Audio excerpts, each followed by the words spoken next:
This is the Ben Herman Show. All right, everyone, welcome back to the Ben Herman Show. I am here in Las Vegas. Well, I already reside in Las Vegas, but we're here for a special event, which is Mobile Entertainment Expo and Photo Booth Expo. That's happening all week this week, which is super exciting. And I get to see some of my awesome friends, in addition to also all these awesome people that you're going to see in a future episode, I'm sure. So this right here happens to be not only one of our clients, who actually started off as a one-on-one client, is also now a licensed partner as well. And then recently, he's actually become my partner at DJ University as well. So this is David Cross. What's up, David? What's going on? Thanks for being on the show, man. Yeah, for sure. Thanks for having me. We have a lot to talk about. So first and foremost, let's go ahead and talk about how you started in the industry in the first place. So as your footing on getting into the DJ industry to then building the multi-op that you're building currently. Yeah, for sure. So it really started back in 2005.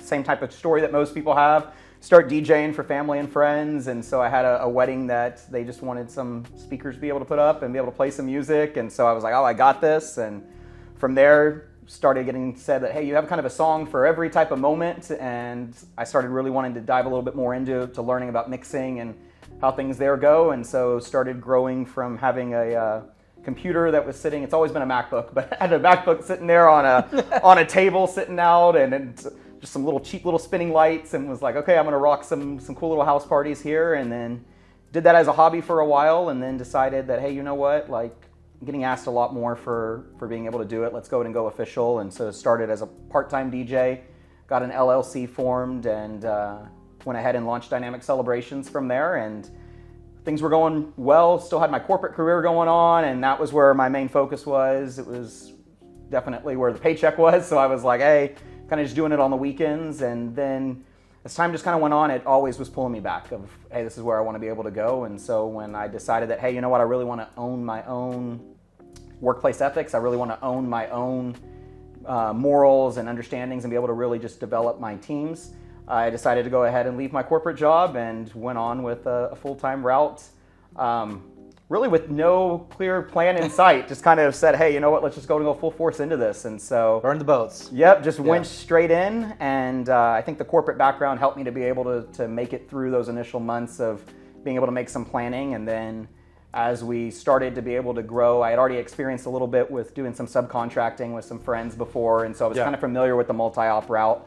And that was right around the time when I was finding ProfitableDJ and came across you and then ProfitableDJ and decided to go ahead and attend a course. And from that moment, it was just about, hey, you know what, this is where I think I can be able to grow this a lot faster. And so growing with ProfitableDJ was at that point where I had approached you and talked about doing some one-on-one coaching.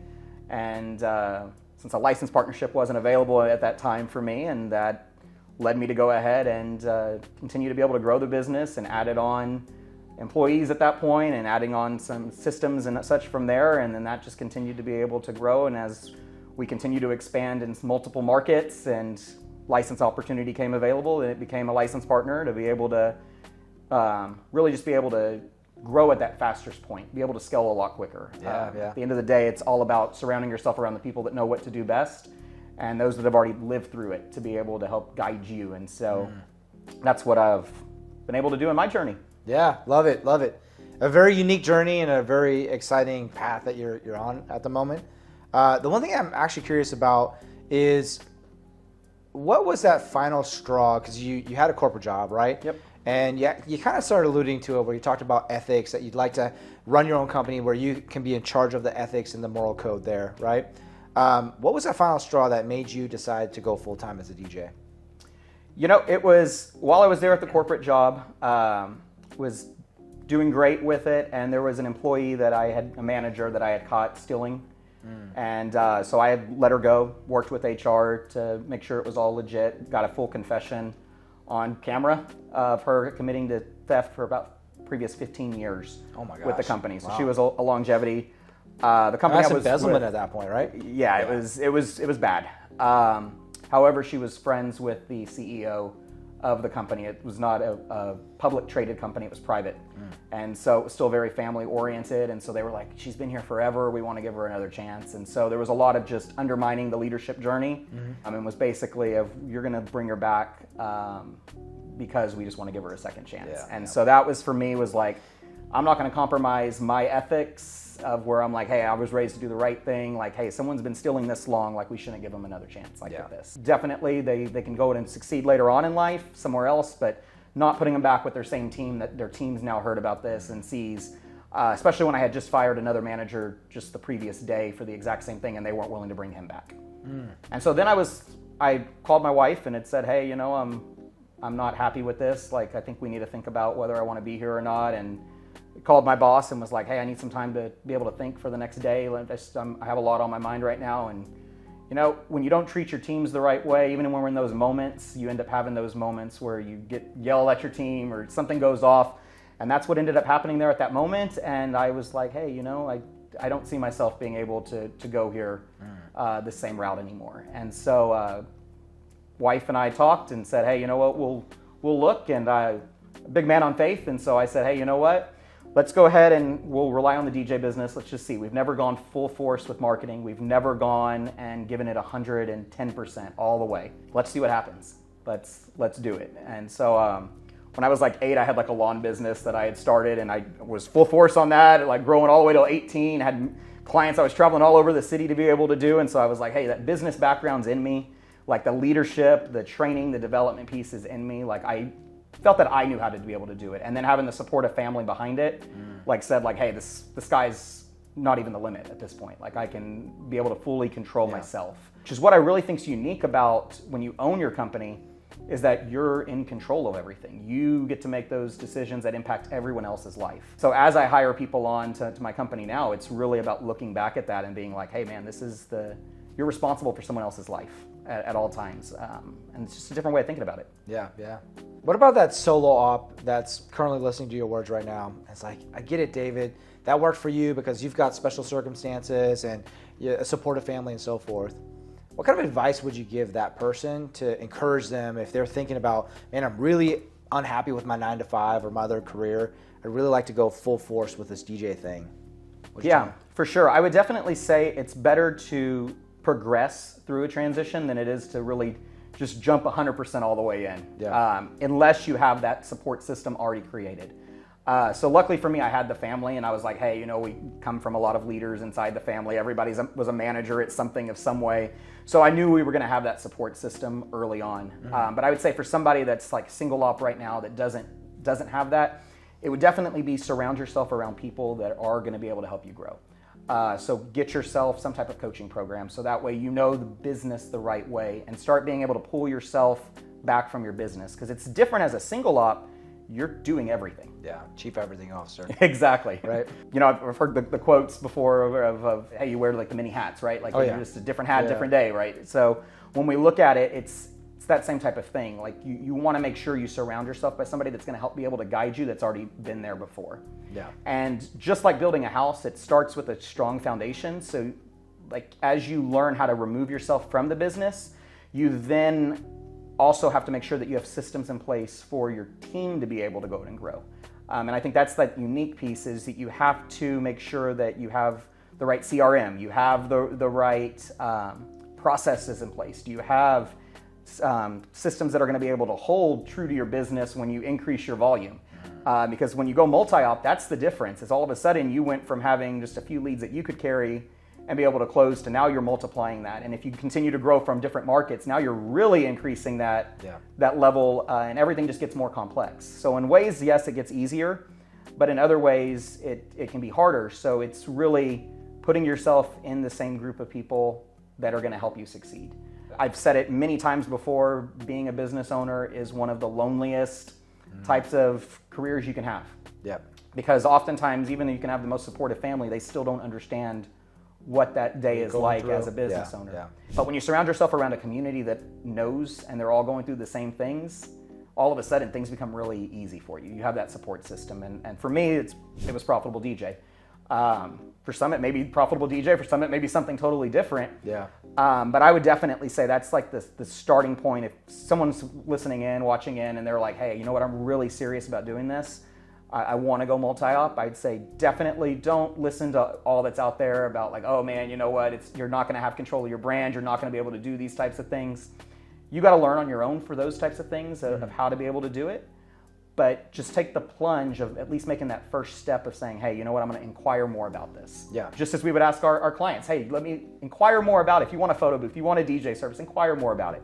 The same type of thing for a multi-op. Inquire more about it. Find people that have already done it. Yeah. So in regards to, you had mentioned, you had decided to burn all the ships, right, and leave your steady paycheck career to go full force, full time, which you and I both understand, and you watching as well. You understand that early in business, revenue is volatile, right? So there's no guaranteed income. Sometimes you get paid, sometimes you don't, right? So you understood what you were signing up for, that there's a huge risk that you're taking on. And on top of that, you're already a husband and a father as well. So you weren't just responsible for yourself, but family members as well. Then you decided to look for your community because you're like, okay, I need to find some sort of community that can share their ways or, coach or mentor and so forth, which is another risk that you took, right? Because when you first met me, we were strangers to each other, right? And then once you integrated with the rest of the tribe, same thing. I remember you actually telling me the first mastermind that you attended with us, right? You're kind of nervous because you're like, man, what if I'm just this outsider and I'm not going to click with anybody else and so forth. But yet you still did it. And that's what's so interesting compared to a majority of people that I meet. They never take that scary leap of faith, right?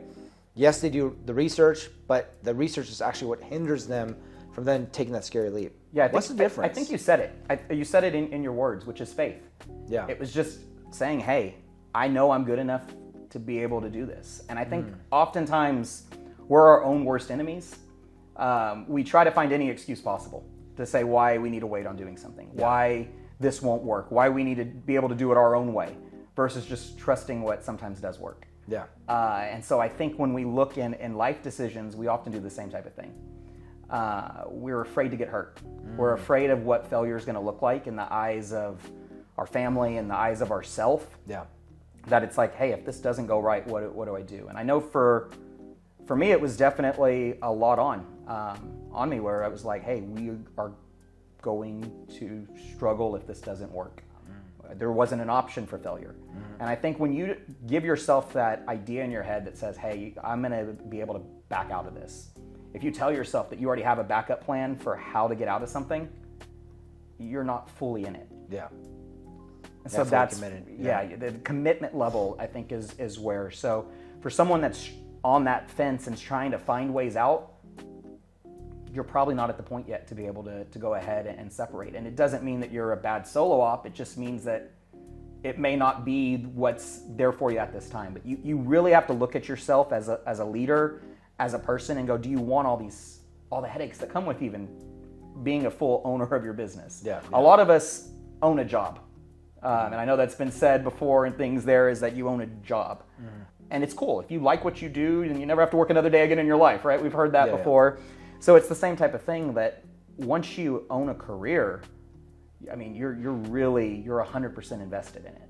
You're owning it. It's not renting that career anymore. You're there. Yeah, yeah. So I'll say it wasn't easy. A lot of sleepless nights. A lot of nights on a few hours of sleep, a lot of coffee. Anyone that knows me knows I drink a lot of coffee. Yeah. It was the ways of being able to keep on going and just saying, hey, here's where it was. And the payoff came. When I saw us hit six figures our first year of full time, it paid off. Which is a huge accomplishment, by the way. Yeah, thank you. Yeah. And it was a feat to do. And each year it's like, hey, we got to do the same thing again. We got to be able to do this. So it's definitely challenging still. Like there's not a day that's not challenging, but it's a fun type of challenge. So because it's a fun type of challenge, you embrace it. You're no longer looking at it as a problem. It's just a challenge. So we don't use problems, we use challenges. It's a challenge. Love it, love it. The thing is that, not only did you reach the six-figure milestone in the first year, which is already, a huge accomplishment, because let alone just surviving the first year, because there's so many small businesses that fail within the first year don't even survive, right? So, and I'm assuming it's probably over 50%. I don't know the most recent numbers, but it's a very high percentage of small businesses that are founded in the first year that usually fail or they don't go anywhere, right? Or they stay hobby businesses, right? So for you to not only take that business, but also then cross the six-figure milestone is just a huge accomplishment, right? So it shows that you were all in. And the interesting part that really stands out is I'm all about pattern recognition, guys. So the one thing is that you want to study successful people or the people that you would love to trade places with and pick up on patterns. So if you can't really pick up on a pattern if you only look up to one person, right? So you need to look at multiple successful people and start recognizing similar things that they're all doing or have in common. Here's what's really interesting is that literally right before this interview, I sat down with Arif, which you got to see speak, who's an SEO specialist, right, out of London, UK. And he had mentioned, with our clients, I think he said like he charged a client $5,000. They paid and they freaked out and they're like, this better work, blah, blah, blah. It's like, listen, first off, I'll just give you your money back because I'm going to deliver the results regardless if you pay me or not. But you putting that level of pressure on me is unfair because that shows me that you're not fully committed, right? And the other part that he had mentioned is that a lot of times with his clients that fail, they tend to work on, starting off on page 30, let's say in Google, right? And getting all the way to page 2, and that's when they quit. Right before the winning. It's like, why would you put in all that work to progress, to get right to the point where you'd love to get to, just to quit?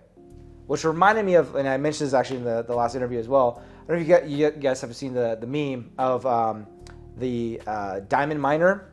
It's just like a little drawing, right? And it's like a couple feet away from reaching the treasure, but he decided to give up, right? And a lot of times it can feel that way because you're just like, well, you don't see what's on the opposite side, right? So you're like, okay, it seems like I'm putting in all this work and there's a lack of positive results and affirmative, feedback that makes me want to keep going, so I'm going to throw in the towel, right? So I'm sure you felt that as well. Oh yeah. No, there's many times where you just, again, I said it was lonely. It's that lonely type feeling that you're like, hey, I'm doing everything the right way. Nights where it's like, hey, we may be on a ramen noodle diet. Like you hear oftentimes these entrepreneurs that are like, yeah, for many years I lived on ramen noodles and and I'm like, hey, this could very well be us. Like you have bad months. You may have great months. And then all of a sudden it's like a roller coaster ride and you're like, what just happened here? Let me trace the data. Let me try to figure out. It's staying positive though. Ultimately being grateful for everything else in life makes it all to where it's like, hey, you know what? The business is not going to be the caveat of everything. Give me an example of that though. Like, what do you mean by? So, for instance, like if I'm having a real rough day, like I'm like, man, you know what? Things are going wrong. I know you were around with me when I lost my grandfather, who I was close to, and things were going wrong. We were having sales processes that weren't working the right way during that whole entire time, and so I was really down on myself. And so we had talked, and that was one of the things. She said, hey, be grateful for other things. And so I was like, hey, at the end of the day, like my daughter, she's 8 years old. She's my everything. Like, hey, she's healthy. She's breathing. She's able to still have a good life. Like, hey, things are going well. Yeah. Like things at the end of the day are going well. Yeah, I didn't close that lead that I wanted to be able to close today. But hey, you know what? I'm still breathing. Hey, I have running water. Hey, I have a roof over my head. Hey, maybe having issues with the house not working the right way right now. But hey, you know what? Like I'm still able to go ahead and use a cell phone. Like, there's so many different things that I think we as human beings just bypassing our day-to-day that we're, I don't want to say ungrateful, but like we definitely aren't as grateful as what we could be. To each just different part of life that's going on. Well, when the blessings that you experience every single day, the blessing becomes the norm, right? Exactly. And so you almost become desensitized to it. Yeah, desensitized is the best word to be able to say with it. And once you step back and you go, let me really look at what's going well. Let me really enjoy the DJ business back like when I first got into DJing. And you really take that step back and you try to remember that feeling of when you got behind the controller the first time and you hit that perfect song that just got everybody cheering, looking at you, throwing their hands up and like, yeah, DJ got this. Like, you remember that moment. Like, those are what keeps you going. That's what has, because I'm not going to say like every day is a great day inside. Like I've had bad sets where I'm like, oh my gosh, like I had some downtime. Like what happened? There was dead air. Like, oh my gosh, what did I press? Rushing to be able to fix it. But at the end of the day, I could either choose to stay in that moment and beat myself up over that one moment in time that most didn't even notice, or I can be grateful that hey, I had the opportunity to be a part of an amazing time with someone, to be a part of somebody's life.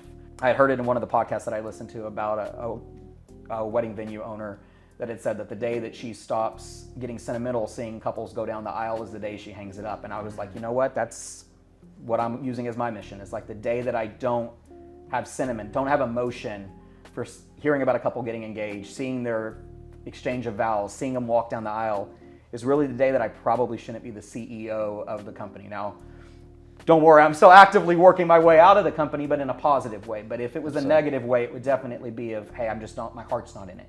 Yeah. And so I think that's just the piece to look at all points. And as I look to be able to go ahead and keep on expanding the team, like I know I won't be in that CEO role forever, as I know that like eventually I want to be able to fire myself from the company, as it's been said, because I know that like as you want to grow, you have to empower others. And that becomes that big piece, is empowering others to have that same type of emotion that you have, recognizing that talent and growing that talent to be able to be within your organization and to fully be able to understand how just important everything is to the culture you've created. Yeah. We have to stop here for a second because you probably broke some people's brains just now by making the statement, firing myself from my company. What do you mean by that? Break that down. Yeah, so a lot of times, and this is where I would say even as a solo op, you have to understand you can't be a DJ and still be able to grow your business by DJing every gig. It's not possible. So you have to take a step back. You have to hire people, train those people, let them start doing those events. You have to step back even more to be able to handle those CEO level, high level tasks that a CEO is really going to actually do. And that's when I said manage a career, not just a job. Yeah.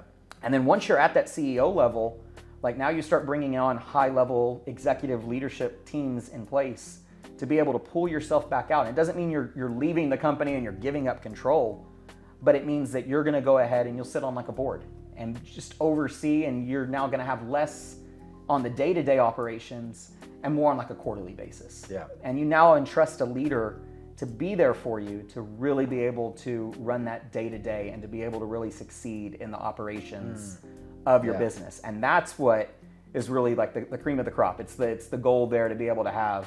I'd say I'm turning into that serial entrepreneur that wants to be able to be involved in multiple other businesses. And so the only way that'd be possible is by being able to find and recruit great talent and be able to develop from within great talent as well. Absolutely. And then put those people into those key roles as we continue to grow to really be the most profitable company inside Texas. So, love it, love it. The thing is that I know this is kind of a biased opinion, but I think David's a really smart cookie because for the fact that he decided to find a community that could help support him, right? First, his family, right? Second, this community at Profitable DJ. It could be any community. It doesn't have to be Profitable DJ, but he decided that's the community of his choice, right? But you're able to essentially invest in a shortcut so that way you could try to get to a point where, first off, Texas domination, because he's taken on multiple markets in Texas. And then, so watch out, Texas, by the way. And then in addition to that, also to remove yourself from the day-to-day operations, right? So, and that's really by joining the license partnership. I think we definitely got started in our one-on-one relationship as well. For those that are watching, some may have already heard about the license partnership. You most likely haven't heard about one-on-one because I don't actually like to promote it. It's not actually my favorite to hang out in because I want to actually impact more people versus just, when I spend 1 hour with one person, I'm only impacting one person's life. When I can sit in a group, I can actually still with the same messaging, with my same hour, I have more punch with that hour of being able to impact multiple people's lives, right? So that's really what it comes down to. But what would you say was like the biggest difference between, because you have a unique perspective of us starting on a one-on-one relationship to then transitioning over to the group coaching and the license partnership as well. What have been the biggest differences to you? Yeah, so I'd say being able to have all of the systems all immediately given. So as a one-on-one coaching relationship, it's guiding. It's supporting you to figure it out on your own. So nothing's given to you. And that's the difference piece there, is you're still having to have self-discovery. So the piece that's beneficial to one-on-one is that, hey, you know what, you're not going to let me go off a cliff. But at the same time, if there's a lesson that needs to be learned, the lesson's going to be either explained that, hey, here's how I went through it, or if it is a lesson that I physically have to learn on my own, because that's where it's going to have the most meaning, you're going to be there, and it's almost like bowling with guardrails up.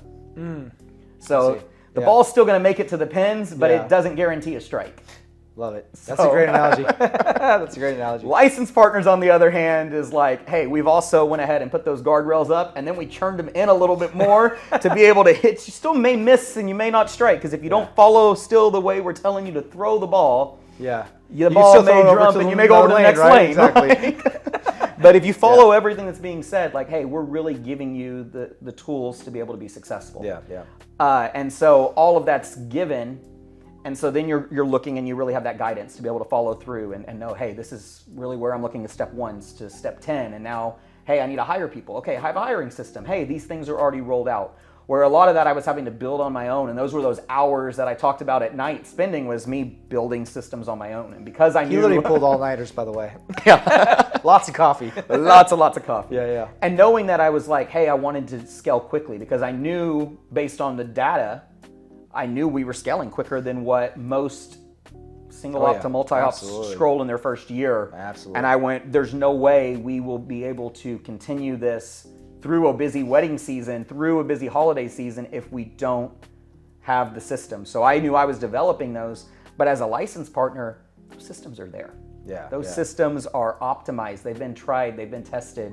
So you're given it to where, as I've now been focusing in some other ventures, my team's been executing flawlessly without my hand on everything, because they're just following systems that are in place. Love it. That the licensed partner systems have. Which you already had a good understanding of from your corporate background, how powerful systems really can be, right? Yes. Yeah. I would say no corporate will ever, if there was the same type of thing, if a private entity was trying to go public, there's no way they could do it without systems in place. The lack of systems is what causes employees to be able to leave. So when I look at the previous company that I was with, that I had left my corporate career to come be able to own a DJ business, it was a lack of a clear system in place of what do we do when an employee's stealing. Absolutely. Yeah. It caused me to want to be able to leave and take Insight with me. And it was that spot where I got calls weeks down the road of like, hey, can you reconsider? Hey, and it was, no, that bridge is already crossed. Like, hey, I'm not going to talk bad about you guys. But hey, it's not what's best for me. Yeah. And so that's when we look at like turnover that happens inside teams, from all my years of experience there, it's always been people work for the leader that they work for. If the leader's not enforcing the systems that are in place, it's very hard for them to feel like they're actually succeeding. Similar to the bowling alley example with guardrails, the leader's still throwing it across to a whole nother lane instead of just keeping it within the guide rails. Yep. Right? Are you wanting just a job that you couldn't find? And if they're just wanting a job they couldn't find, that's perfectly fine. Yeah. But if you're saying that, you really want to make this a business, it has to be profitable. Yeah. A business has to be profitable. Now, there are times where your business won't be profitable and you have that red line hit and you're like, oh my gosh, what's going on? Did I have too many things renew all at once? What's going on here subscription-wise? Like, those are the killer of me as subscriptions. I'm a sucker for those. So it's like, those are the things you have to go back and dissect in your business and look at to see like, hey, what's going on with me as a person? But a lot of this is looking in the mirror. And I say this not as like, oh man, I'm up here and I'm looking down. Because whenever you're pointing, there's still 3 fingers pointing right back at you. So, I mean, I still have to remind myself daily of like, hey, you know what? Like, let's make sure, was this the best decision? Yeah, I would love to go out there and go buy the hottest new DJ booth here at this conference right now. But I know, like, hey, you know what? Like, we got to make sure we're a little bit more cautious because 2024 is a little bit more out there in the open right now. We don't know really what's exactly happening with 2024 and just some weddings trends that we're seeing kind of nationwide. So I know we have to be a little bit more cautious with spending, especially first quarter. My team knows, like, we will try to fix anything first quarter of the year. We will try to fix it, use gaff tape on it, whatever we need to be able to do that's our gear bags to keep it where it's functional, because you don't want to spend high in first quarter because that's what's setting your tone for the rest of the year. So it's those types of things that I'm like, I still have to tell myself the same things. I go to these trade shows and I see everything out there. I'm like, oh, I want it. let me get on my Amex. Yeah. Like, let's do this. Buying is a fun thing, right? Buying is the fun part for sure. But it's not always what's best for the business. Yeah. And that's the difference between that artistic side where you see people that have been doing it for years is they're always buying the new equipment. Yeah. They're always trying to reinvent the wheel. If the wheel works, use the wheel. Yeah, yeah. You may be able to make improvements to it, but don't try to rewrite the whole entire system to get yourself to where you're making money and you're being profitable. Yeah. But you look and and meeting DJs here, there's a lot of DJs that are stuck at that level where they still haven't released themselves from like those norms of just the, hey, I want to be able to keep up with the latest trends and all the trends. And if you stay in trends, I mean, you go They pass by, right? Exactly. Trends, I mean, how many iPhones have been made, right? Like, For sure. You get every one of them. Or even fashion choices, right? I mean, throughout the changes all the decades, time, constantly. like- Yep. And then they come back and some type of thing. So it's definitely, it's the piece where I look that I want to make sure I definitely make an impact inside the community is to try to be able to help some of those others. And that's that piece that I talked to you really about, is about being able to really help others inside the community as well, of DJs overall, not just the Profitable DJ community, but the overall community, and being able to help bring that business mind that I have to be able to bring that into the DJ world. Because I think it's a piece that's been lacking inside the DJ community. Yeah. And it's not,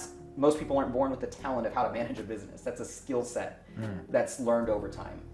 And so you got to have coaching. You got to be able to go talk to people that understand what they're doing. And there's a lot of avenues out there through YouTube channels, through paid coaching programs.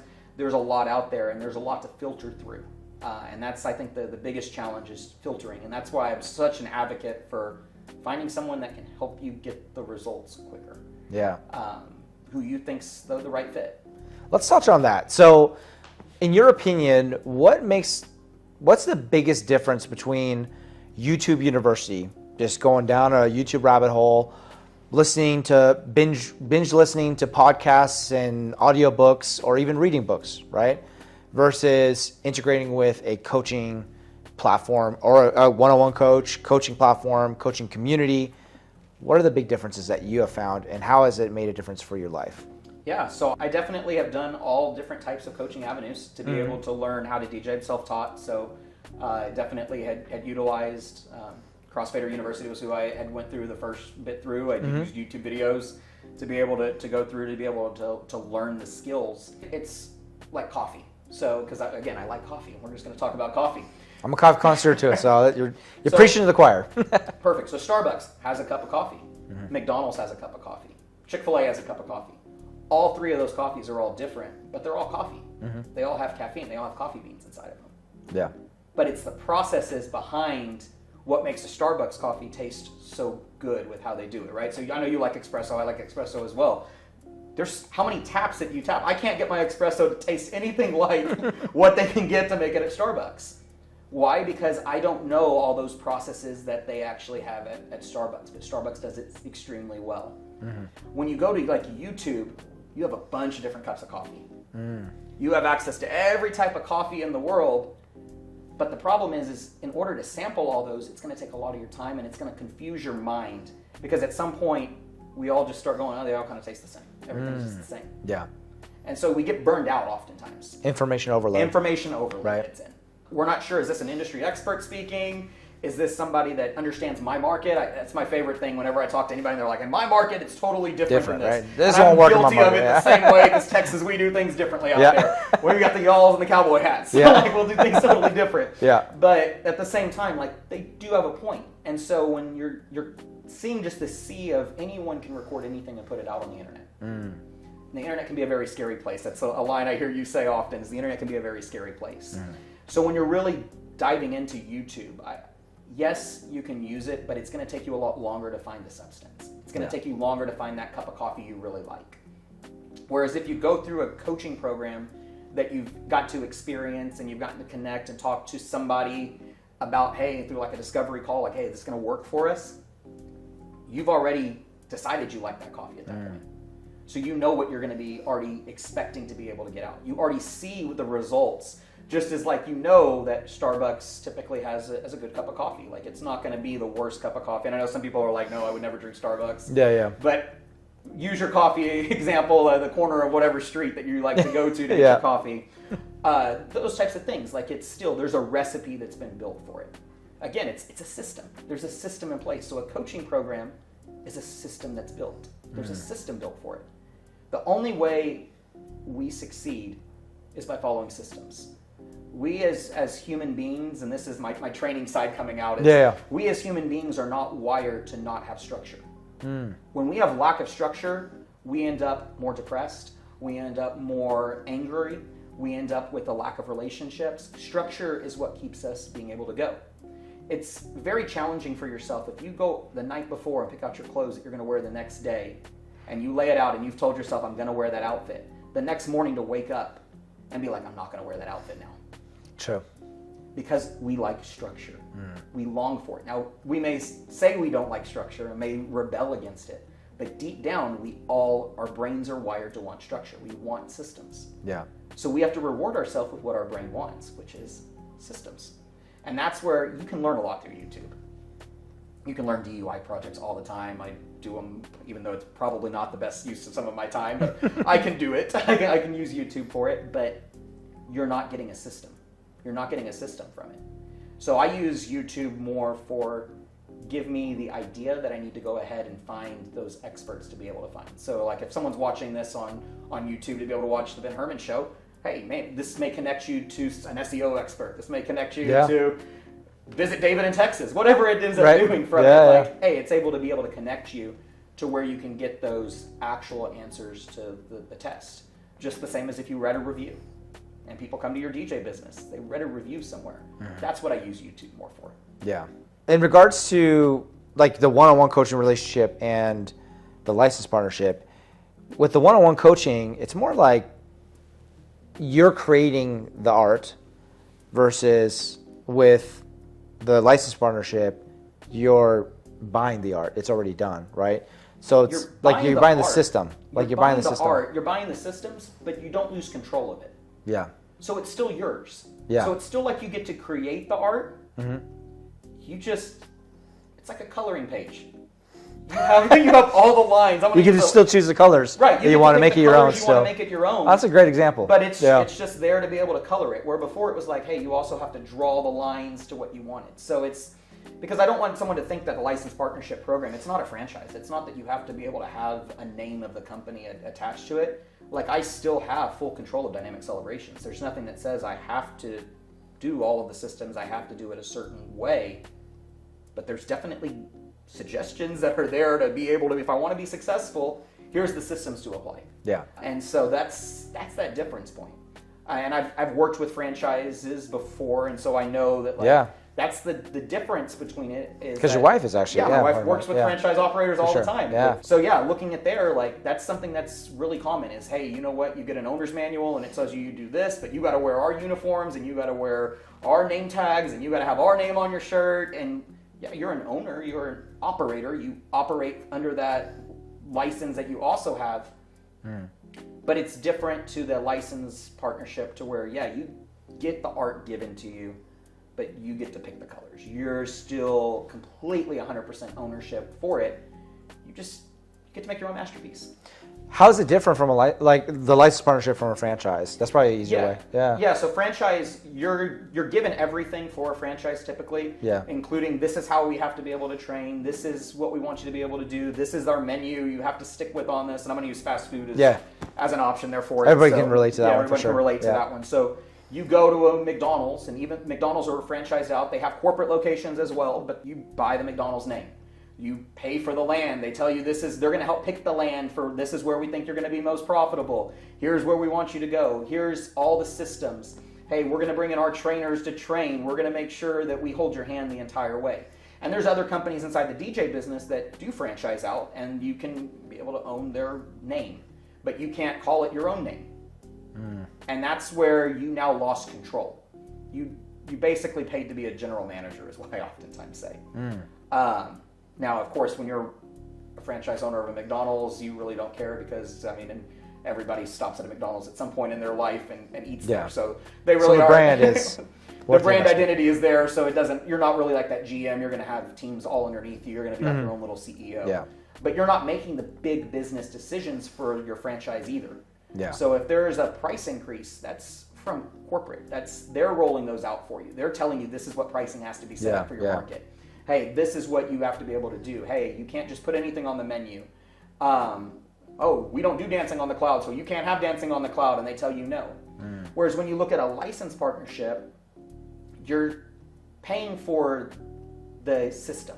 That's what you're paying for. You're paying for a system to be able to utilize. In like the license partner case, you're getting every type of system to run a DJ business all there, but you don't have to use Accurate Productions' name to be able to use it. You get to keep your own. You get to keep your own. So Dynamic Celebrations remains Dynamic Celebrations. You don't own a part of my company. Now I have to pay for those systems because that's just the fair thing to do. Like, it's a good business practice to pay for using someone else's work. Value, right? Exchange for value, for sure. So it's the shortcut is what you're paying for, though. That's the ultimate thing, is it's a shortcut. Yeah. If you have to go ahead and make the drive from New York to LA, that's a long drive to be able to make. But if you could fly, it'd be a whole lot better. Absolutely. That's what the license partnership is. It's actually safer too, statistically, to fly versus driving, right? So, right? Yep, and you get there faster in half the time or fraction of the time. Franchise would be like, hey, you know what? We're someone who's going to have you fall asleep, and you're going to wake up, and you're going to be in New York, and you're not going to have no idea how you got here. That's the franchise solution. So I don't know. To each their own. Yeah. I mean, if you're debating between, hey, should I do a franchise in the DJ world, or should I be a licensed partner in the DJ world? It's going to be more of a personal decision of, do you want to own your company, or do you want to own someone else's company? Do you want to be a partner in someone else's company?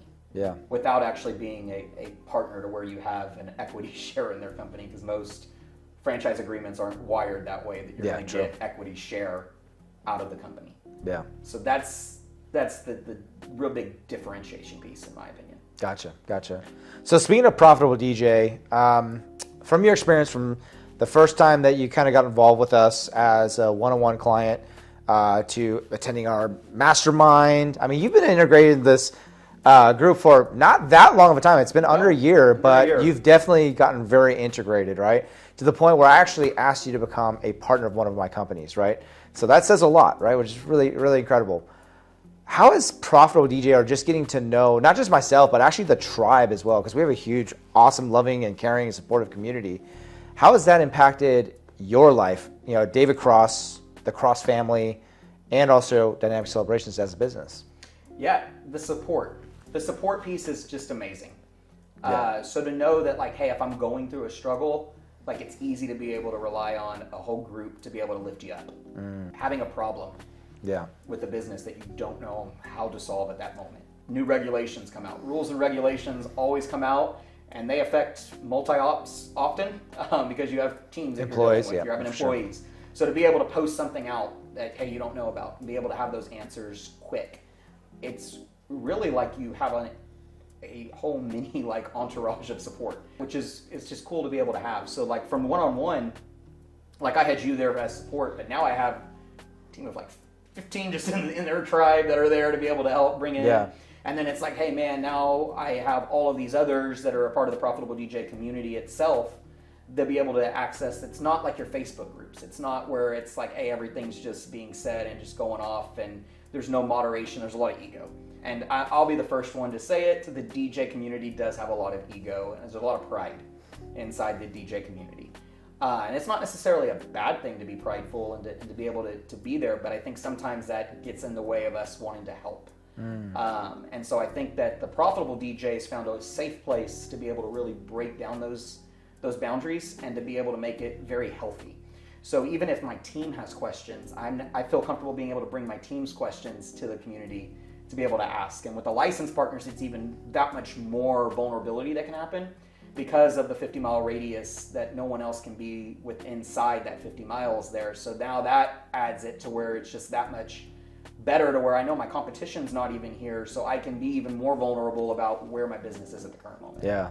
Which in turn helps relieve a lot of the pressure off in the home, because now all of a sudden I don't have to bring those negative thoughts back home. Now it's really, there's a separation. There's a work-life balance. Yeah, because a lot of times we would bring that frustration home, or that burden that might be weighing us down.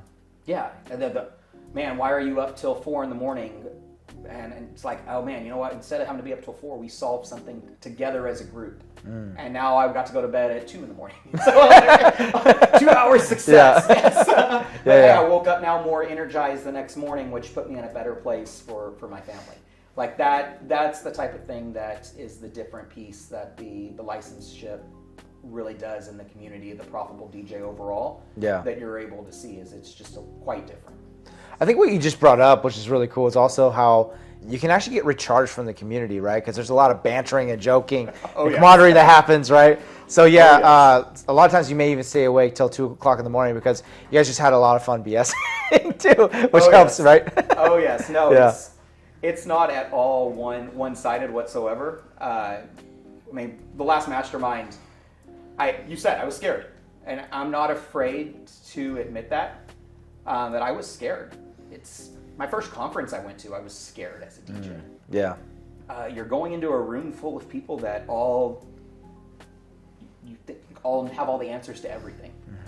And so it's where that ego that I talked about, that pride of ourself of like, and then that ourself that we would just start going down on ourselves. And so coming into the mastermind was the same type of thing. I just felt those emotions come back. I was like, oh my gosh, like what? I got off the plane and was like getting my Uber over to the mansion and was like, oh dear, like what did I? Hopefully this is like going to be okay. Like, is this the right thing? Did I do the right decision? And then because you're stuck here for 3 days. I'm doing it. I'm full force. I got to commit to it. And so I walked in and it was immediately open arms, and then just conversation started. And it was bonds were formed in that instant so quickly that it didn't matter. Like at that moment, like it felt like we knew each other for a long period of time because there was that sense of community that was so strongly built. And then it led to, by the end of it, jokes being done where we were just having the time of our lives, going out with nicknames were given. Savings. I mean, right? Nicknames were given. You know, when you crash into stuff, it just nicknames are going to come from it. Like, that was below the belt. Sorry, Daniel. I love you, Daniel. But you're going to be able to have those moments, and you realize that it's all back and forth there. I mean, we got football things going back and forth inside the community. We got to where these jokes just continue to where it's just like, hey, you know what? At the end of the day, it's the sense of brotherly love, and will be sisterly love, I'm sure, at some point as more DJs join in the community and be able to get involved. And it's just that brotherly. We definitely welcome our fellow female DJs.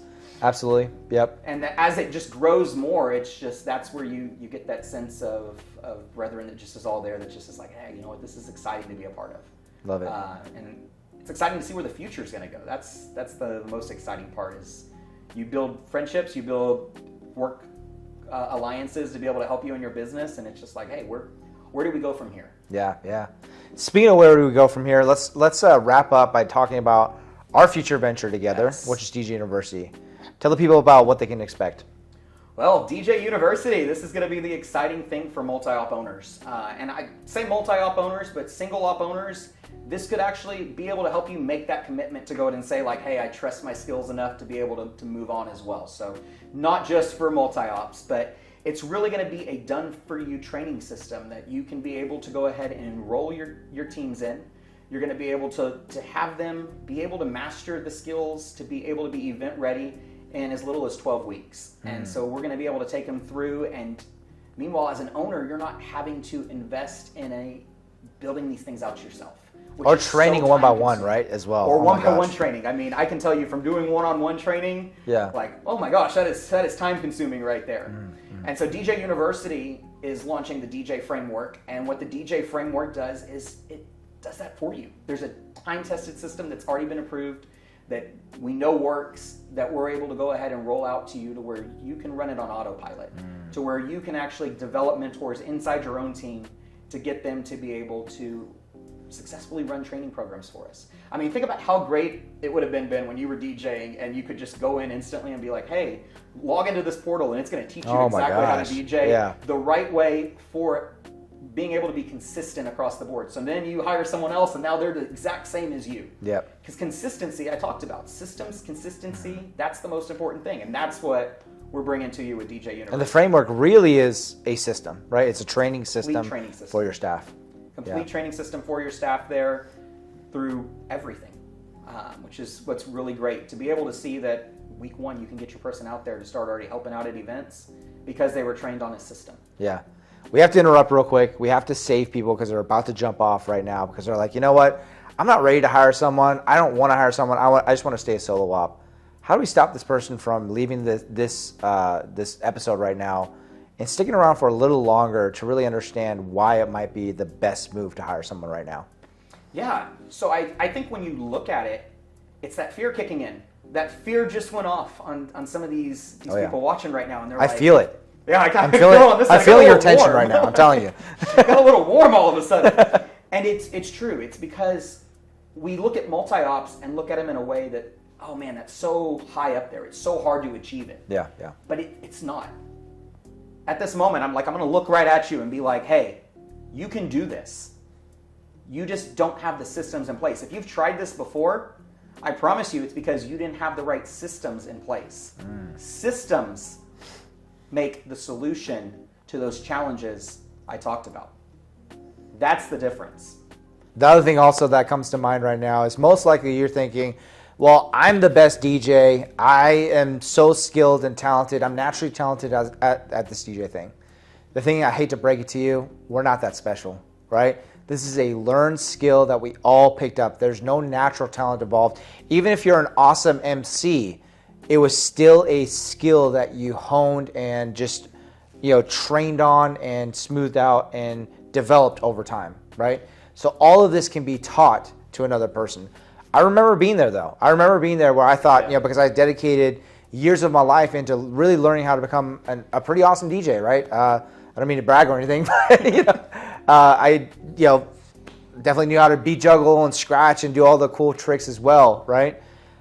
But in the end, I realized, well, someone taught me, and I was able to learn this myself as well. It's not like I came out of my mother's womb just magically knowing how to DJ, right?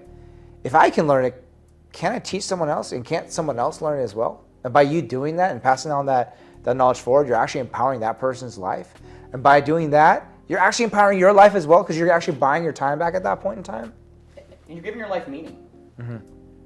Because if you just look at it, we all care about the moment.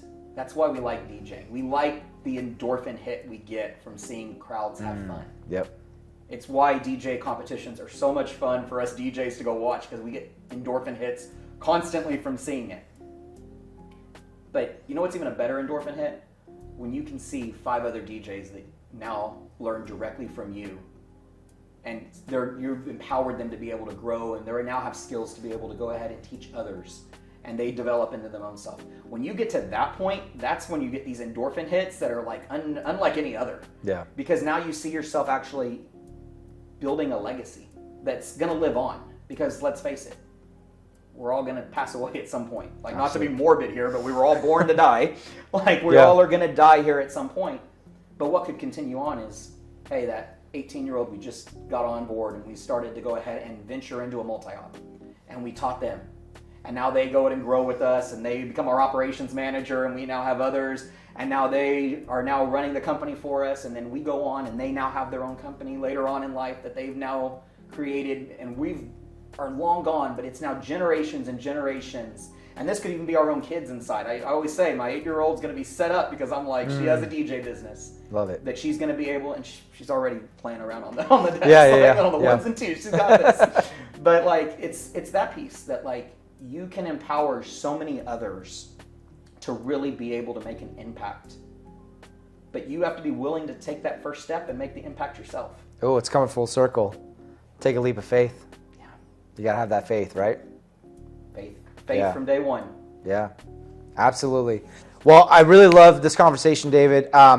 We're going to leave a link in the description below to find out more about DJ University. As a matter of fact, at the time of this recording, we're in a beta launch, so it's not even available for the public right now because we like to test and optimize things before we actually make it public because we don't ever want to provide something to the public that doesn't actually have real data and real proven results behind it. A little secret, this training program came from the framework, the original framework of my entertainment company, where I was able to train folks from not having any experience at all to train them in our company 2 to 3 months at max, usually actually 60 days or under, to become professional DJs that score 5-star reviews and also positive video testimonials for our clients. And then we took that along with the plethora of knowledge that David also has, because he's done his own formal and self-training, his corporate background, his experience of running a multi-op himself. There's so many other things that you bring to the table as well, right? And it's all intertwined within DJ University now, which is the exciting piece. So yeah, it's definitely, once that link's there, check that out. Let's definitely, again, inquire. What did I say at the beginning, right? Just inquire. Take that leap of faith and inquire about how to either grow your multi-op currently, or if you're a single op, inquire about going multi-op. There's nothing to lose. Love it. If I could ask you to just look in this camera right here, okay? And talk to that one DJ that's really looking for powerful advice. What is the thing that was the biggest game changer in your career as a DJ that someone else can learn from? Simple words, but you can do it. At the end of the day, it's not hard. This isn't a hard type of process to be able to do. DJing is not rocket science. But at the end, you got this. Just trust yourself. And I would say that, even running a DJ business, just understand that there's millions of people that existed before you that ran successful businesses, not just in our country, but across the world. And there's millions that exist currently. What's really crazy is that there's billions, potentially trillions of dollars that are transferred from hand to hand in our world every single hour. Just imagine that. So a lot of people are like, oh, wealth inequality and so forth, and I hope I don't get canceled for saying this. But the thing is that there's actually no lack of money in this world. Our governments, not just our U.S. government, but the governments across the world are continuing to print more money. So there's no shortage of money. It's just there's a shortage of money being attracted to you, and it's being attracted by other people. So figure out ways where you can actually provide more value to the world. By providing more value to the world, more of it will come to you. Not to say that money is the only objective here, right? But money does, just like actually in previous interviews that I had just had today, does buy you options. It does buy you time where you can do more things. Could you imagine not having to worry about paying all your bills because they're already taken care of? Your basic needs are already taken care of. And because of that, you have the time freedom now to impact people's lives in a different way. Maybe it's a charity, right? It doesn't have to be a business. I look at giving back to the world actually as an entrepreneur, right? But you could do that through a charity as well. So I would definitely love to follow your advice as well. I'd encourage you to follow David's advice by just do it. Stop talking about it. Stop feeling about it. Actually do it. Take the action required that's necessary for you to get the results that you want. Thanks, David. I really appreciate your time, man. Yeah, thank you. Definitely. Thank you.